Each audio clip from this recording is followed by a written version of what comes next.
This is our second of 3 lectures for Introduction to Surfactants in Water. Here we will introduce the Gibbs adsorption equation and begin discussing how to analyze surface tension curves to extract important parameters.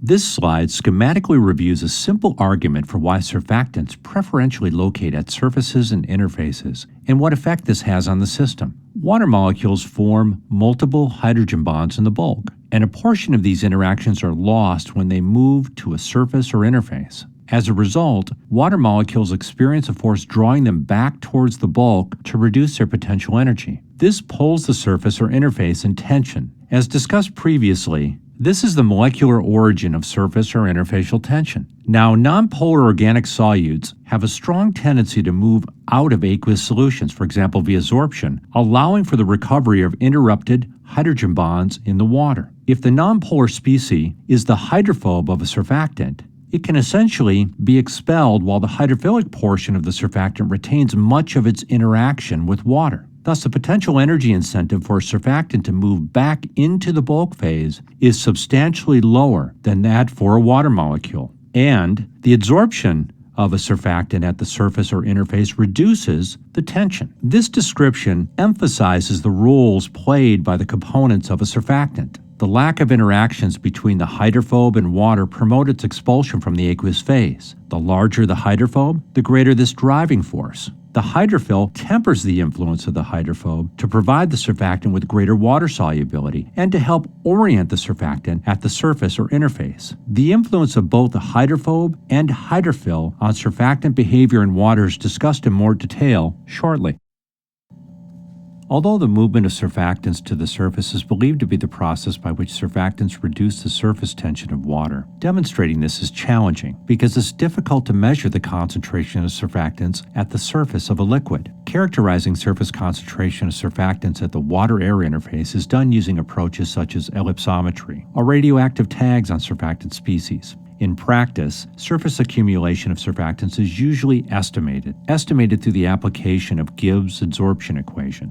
Over the next few slides, this equation will be described, and then it will be applied to interpret surface tension data. The derivation of this equation is provided on the Moodle site. Here, only the final form for a single non-ionic surfactant is provided for purposes of introducing the basic concepts. The concentration of the surfactant rather than its aqueous activity is used in the equation because surfactants are usually applied at very dilute concentrations, so it's assumed that the activity coefficient is constant. It should be emphasized that the change in the aqueous phase concentration of a surfactant due to its accumulation or adsorption at the surface is negligible, even if it has a strong affinity for the surface. This is because so little of the total surfactant is necessary to saturate a surface. The value which quantifies the adsorption process is the surface excess concentration, or gamma subscript IS. At low concentrations, this is approximately equal to the surface or interfacial concentration, but not always. However, here we will assume that this approximation is always valid. It can be seen that the Gibbs adsorption equation relates surface excess concentration of surfactants to their concentration in the aqueous solution and the surface tension. The equation is used to interpret plots of surface tension versus surfactant concentration or log of surfactant concentration in the water. These types of curves are known as surface tension curves.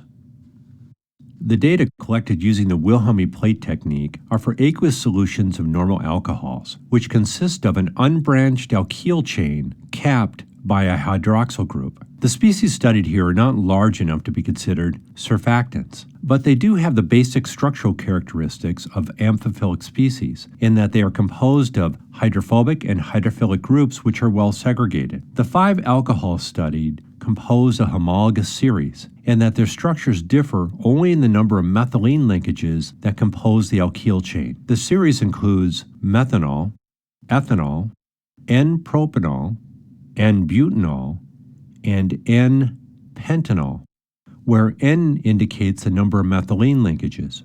The addition of these alcohols to water lowers the surface tension. We can apply Gibbs adsorption equation to analyze these curves. An advantage of not using surfactants is the absence of micelle formation that would truncate the surface tension curves at low concentrations. We will discuss the formation of micelle structure shortly.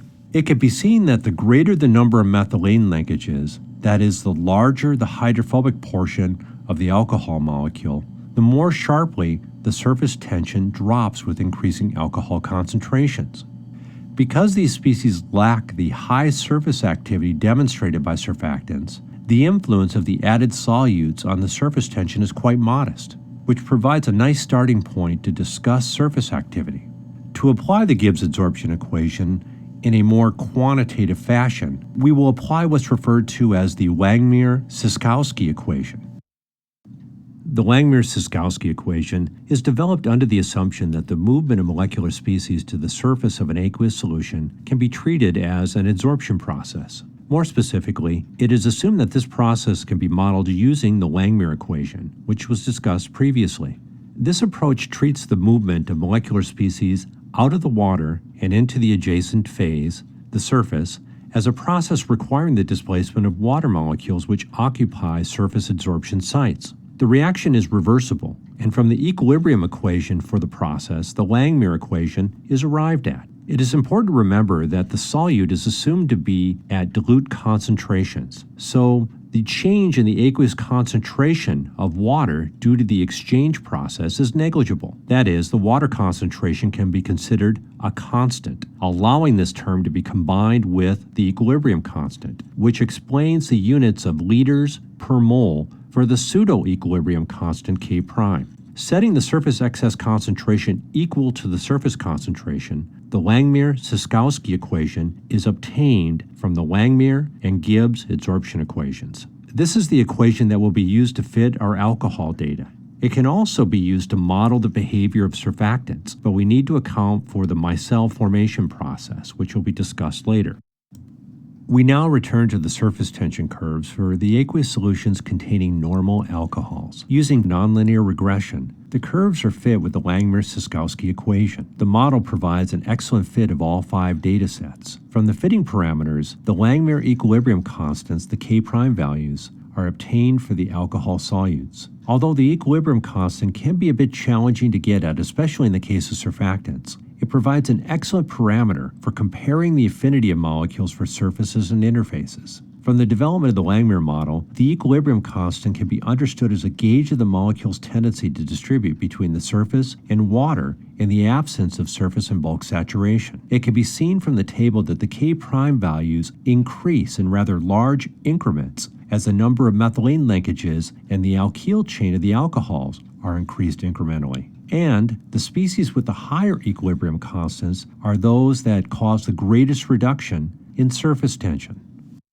Now that we've discussed what drives a molecule that possesses an amphiphilic structure from the bulk region of an aqueous solution to the surface, and how and why this impacts surface tension, let's look at the behavior of an actual surfactant in water. The structure provided here is for N-dodecyl beta-D maltoside, or DDM for short. DDM is an alkyl maltoside, a nonionic surfactant. Its hydrophobe consists of a linear C12 unsaturated alkyl group which is capped with a hydrophilic maltose head. Alkyl maltosides are sugar-based and thus derived from renewable resources. They're also biodegradable and possess a low toxicity. We will use DDM to demonstrate how the efficiency and effectiveness of nonionic surfactants are quantified. Here is its surface tension curve. It can be seen that the surfactant decreases the surface tension of water much more sharply than that of normal alcohols, which we just reviewed. A second distinct difference is the inverse plateau demonstrated by the surface tension curve. The plateau occurs at concentrations that are quite low, usually on the millimolar level. Given the sharp decrease in surface tension with surfactant addition, it is often difficult to analyze such curves. For analysis purposes, the surface tension is often plotted as a function of the base 10 logarithm of the molar concentration of the surfactant. The Gibbs adsorption equation is manipulated here into a form for interpreting this semi-log form. The word efficiency is used here in reference to the movement of surfactants to the surface, which is related to surface tension. It can be shown that for surfactants, a 20 millinewton per meter decrease in surface tension is associated with a greater than 80% surface saturation. In other words, this drop is consistent with the movement of the system to just below the saturation point. The concentration, commonly reported in moles per liter, required to produce this decrease is defined as the surfactant's C20 value. In practice, this value is typically gauged using a C20 value, which is a negative base 10 logarithm of the C20 concentration. This value can be interpolated directly from the semi-log plot. The value for DDM is 4.67. As will be discussed, PC20 values are controlled primarily by the size and nature of the hydrophobic tail, but differences can also result due to the nature of the surfactant head group. The structure drawn here is for sodium dodecyl sulfate, or SDS. This surfactant is also referred to as sodium lauryl sulfate. SDS is an example of an anionic surfactant, specifically an alcohol sulfate, a family of surfactants that were discussed previously. As with the nonionic DDM, its hydrophobe consists of a linear C12 unsaturated alkyl group. The hydrophil, or head group, is the sodium salt of sulfate. SDS is generated from lauryl alcohol, usually derived from coconut or palm oil, and is a common component of laundry detergent as well as industrial and household cleaners. We will use SDS to demonstrate how the efficiency and effectiveness of anionic surfactants are quantified. Here is the surface tension curve for SDS in water. As with DDM, SDS sharply decreases the surface tension of water and demonstrates a distinct inverse plateau at millimolar surfactant concentrations. Also shown here is a semi-log form of the surface tension curve, which is easier to analyze. When SDS is placed in water, it ionizes, but it does not completely disassociate from its counterion.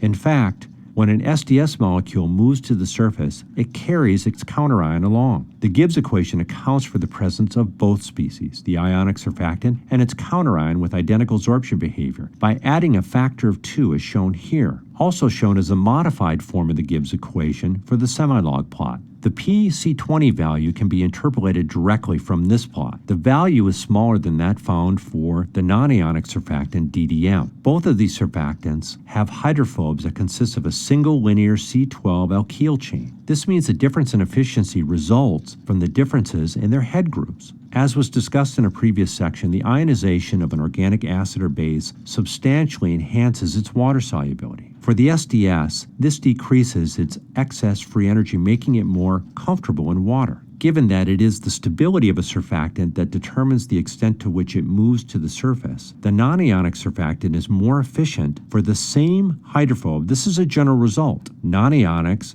are more efficient compared with ionic surfactants. Although not shown here, I have also fit the data with the Langmuir-Szyszkowski equation. The equilibrium constants for SDS and DDM were 2.54 and 326 liters per mole, respectively. Although the equilibrium constants are probably a preferable way to quantify efficiency, they take much more effort to obtain and require a correction for micelle formation. Thus, PC20 values are more commonly used to gauge surfactant efficiencies. As stated in the previous slide, efficiency is a measure of how quickly a surfactant can move to the surface and thus how quickly it reduces surface tension. The efficiency of a surfactant is governed by its stability in water. When comparing two surfactants, the species that is more hydrophobic will have the higher efficiency. With this in mind, there are a number of general rules that can be applied when determining the relative PC20 values for surfactants, keeping in mind that more efficient surfactants have higher PC20 values. For example, nonionic and zwitterionic surfactants tend to be more efficient than anionic and cationic surfactants due to their lower stability in water. There tends to be little difference in efficiency between anionic and cationic surfactants that possess similar chemical structures. Another general rule is that increasing the size of the hydrophobe increases surfactant efficiency. Of course, this makes a surfactant more hydrophobic and less comfortable in the aqueous solution. The impact of increasing the number of methylene linkages on the tendency of amphiphilic structures to move to the surface was discussed previously. A rule that may be a little confusing initially is that surfactants containing straight chain hydrophobes as opposed to branched chains containing the same number of carbon atoms are more efficient. Remember that in the section on water solubility it was discussed that the excess free energy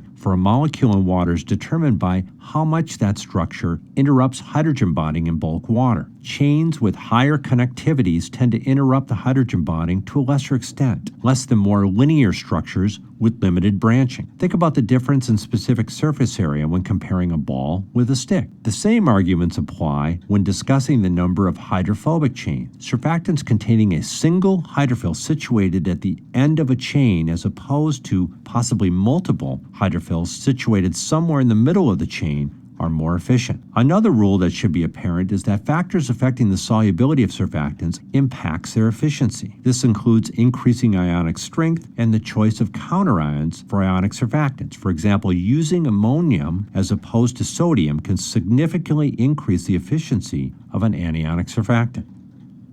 With our new understanding of what factors govern the efficiency of a surfactant as gauged by its PC20 value, let's go ahead and make a few comparisons. In all cases, the PC20 values are extracted from aqueous surface tension curves containing a single surfactant species, and unless otherwise indicated, the data are for the addition of surfactant to pure water. The first comparison is between a surfactant we are now quite familiar with, sodium dodecyl sulfate or SDS, and a nonionic discussed previously, dodecyl alcohol ethoxylate. This particular dodecyl alcohol ethoxylate contains 4 ethylene oxide linkages. Given that the surfactants possess similar hydrophobes, it is expected that the nonionic surfactant will be less comfortable in the aqueous solution and have a greater tendency to partition, thus a higher efficiency, which is consistent with the measured PC20 values. Here, 2 dodecyl alcohol ethoxylates are compared. The structure for the first contains 3 ethylene oxide linkages, while the second contains 8. Given that the addition of ethylene oxide linkages to the structure decreases its hydrophobicity, the first surfactant likely is more efficient when compared with the second, which is consistent with the reported PC20 values. However, it is interesting to note that such a large increase in the number of ethylene oxide linkages has a relatively small influence on the measured PC20 values. The next comparison is between 2 alkyl alcohol ethoxylates. This time, both surfactants possess the same number of ethylene oxide linkages, 8, but the surfactant on the right-hand side has a larger hydrophobe, which contains 2 additional methylene linkages. This makes the second surfactant more hydrophobic, which should also make it more efficient. This is consistent with the reported PC20 values. It is interesting that the relatively small extension of the hydrophobe has such a significant influence on the observed PC20 values.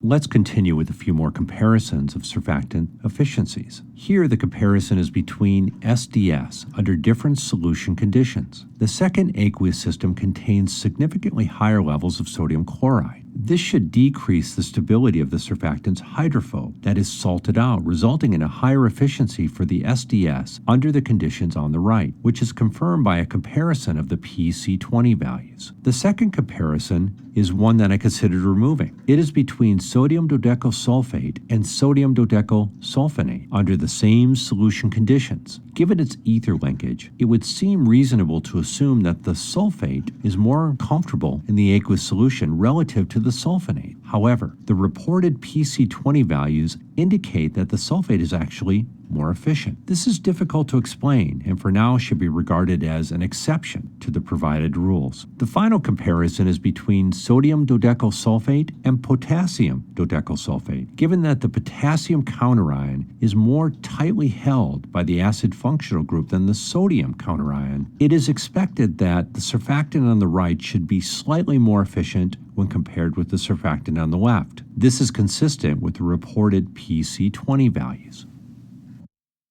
Let's move on here to discuss surfactant effectiveness. The effectiveness is the maximum amount of surfactant that can be placed at a surface. It is commonly quantified using the maximum obtainable surface excess concentration, which we denote with capital gamma, subscript I indicating the species, subscript S indicating it's the surface, and then the superscript max for maximum. Once again, let's examine the surface tension curve for N-dodecyl beta-D maltoside, or DDM for short. The maximum obtainable surface excess concentration occurs just above the plateau region on the curve. An estimate for the max value can be made from the semi-log plot using the appropriate Gibbs adsorption equation for a nonionic species, which is shown here. To find the maximum of the surface excess concentration, this equation is differentiated with respect to the base 10 logarithm of the surfactant concentration and set equal to 0. It can be seen from the right-hand side of this equation. The maximum occurs at the inflection point, that is, where there is a transition in the concavity of the curve.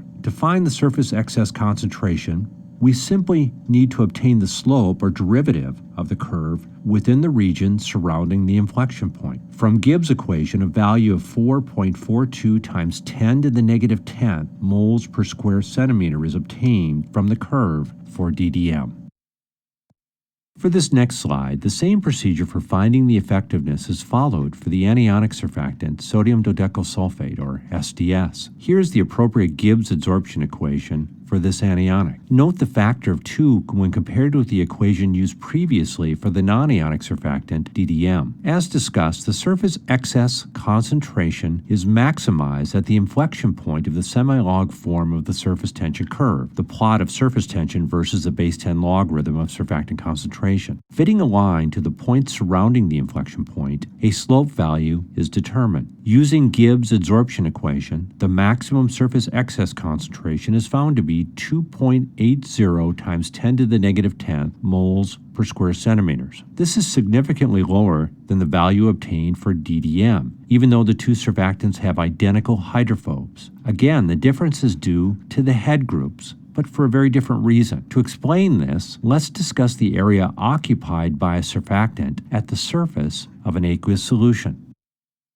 The maximum amount of surfactant that is retained is determined by how much space its head group takes up at the surface. The less area it takes up, the greater the amount of surfactant that can be placed at the surface. Now, this is not just based on the size of the hydrophil, but also the extent of the interactions between adjacent surfactant molecules which are also sitting at the surface. The area occupied by a surfactant is denoted here with a lowercase a and a superscript s. Once the maximum surface excess concentration is determined from the surface tension data, the area occupied by a surfactant at the surface can be calculated. Here, the units for the surface excess concentration should be in moles per square centimeters to obtain area values in units of square angstroms. Now, typical values usually range between 30 and 60 square angstroms, but they can be significantly larger based on the structure of the surfactant. As indicated, the interactions between adjacent surfactant hydrophobes, which are typically attractive, and their head groups, which can be attractive or repulsive, are primarily responsible for determining the area value. Using the maximum surface excess concentrations determined earlier for DDM, or anionic surfactant, and SDS, or anionic surfactant, the surface areas occupied can be calculated. It can be seen that the value is significantly lower for the nonionic surfactant DDM. The higher value for our anionic surfactant SDS results primarily from the repulsions between the negatively charged head groups, which requires the head groups to occupy more territory at the surface. This is a general result. Ionic surfactants tend to occupy more space at surfaces and interfaces due to charge repulsion, which results in a lower maximum surface excess concentration. Now, we've defined the effectiveness of a surfactant as being the maximum amount of that surfactant that can occupy a surface.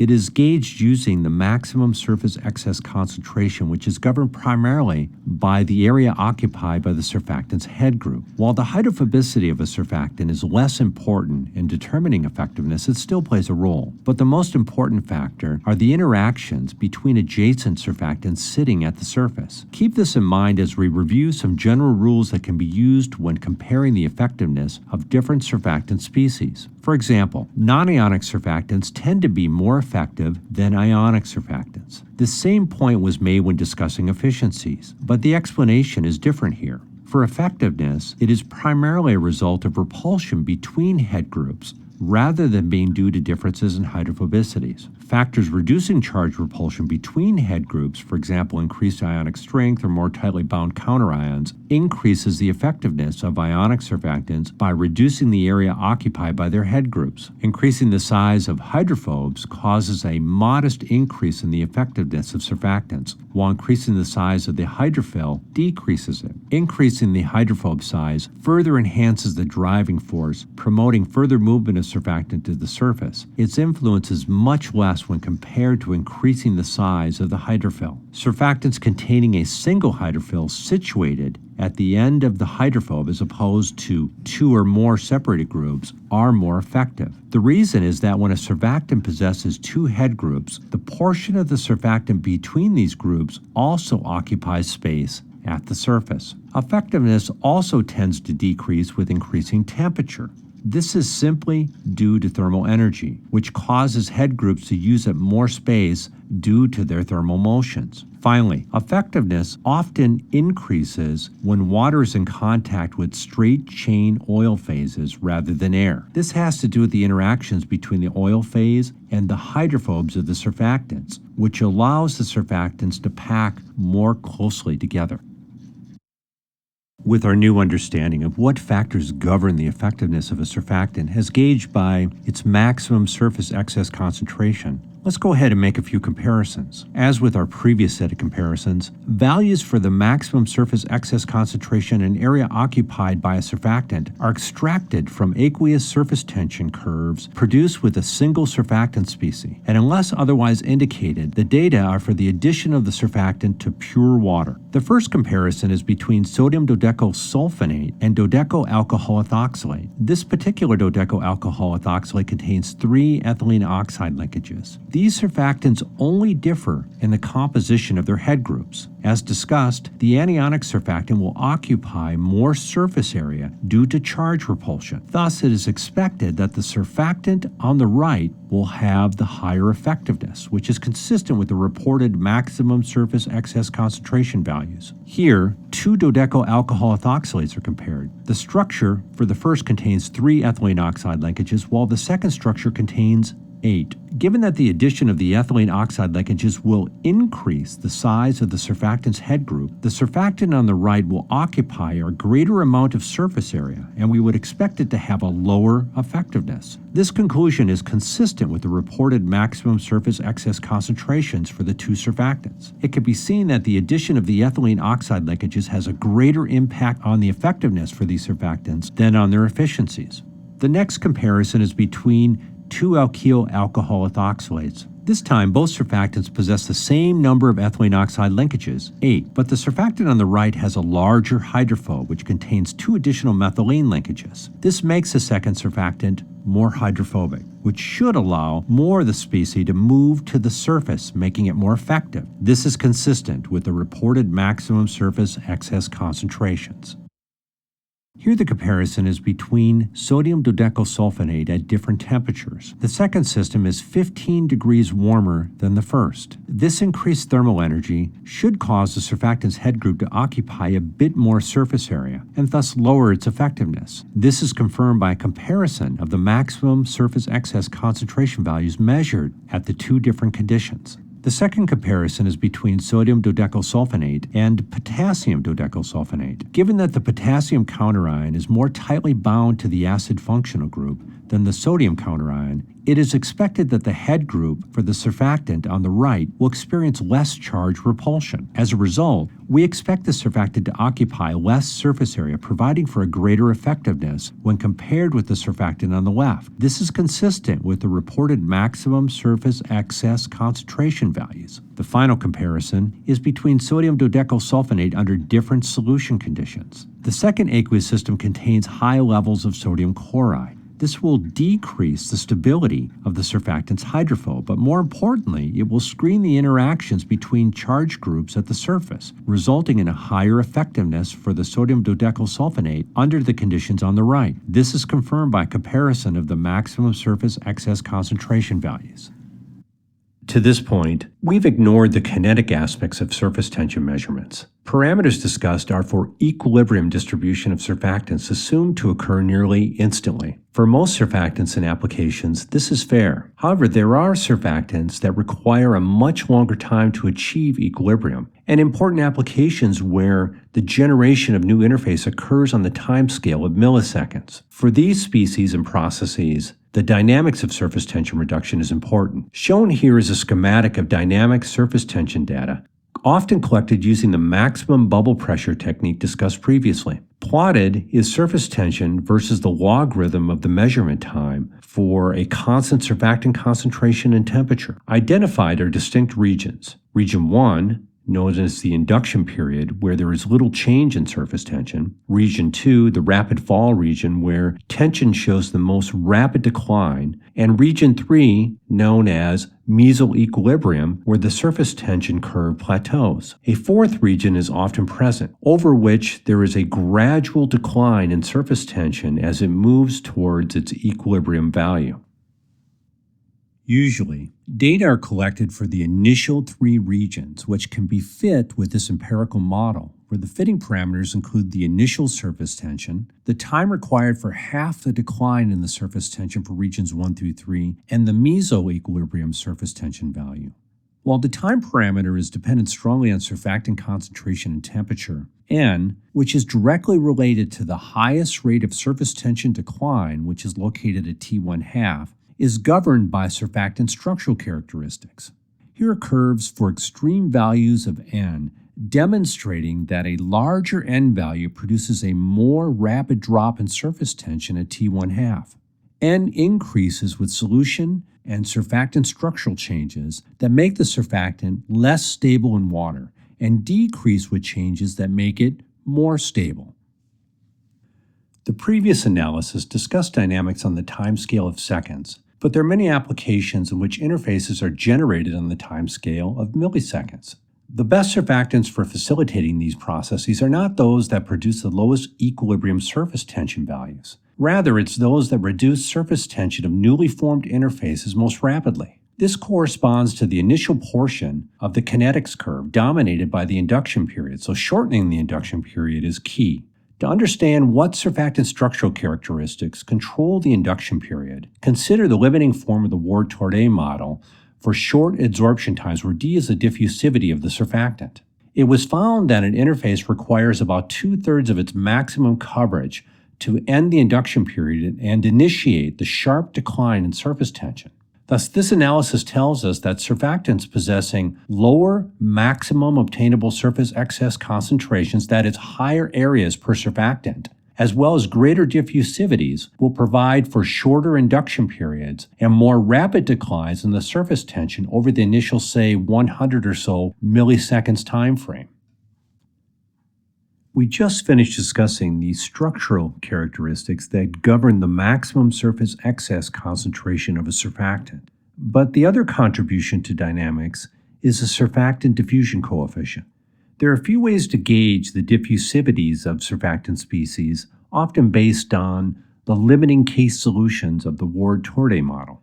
Reported values for simple surfactant structures, such as those that contain an unbranched hydrophobe topped by an anionic or nonionic head group, are on the order of 10 to the -6 square centimeters per second. Diffusion coefficients are determined by the size of the surfactant in an aqueous solution. In addition to molecular weight, this is controlled by the structure of the hydrophobe and the extent to which the head group is hydrated. It is also influenced by temperature. This completes Lecture 2.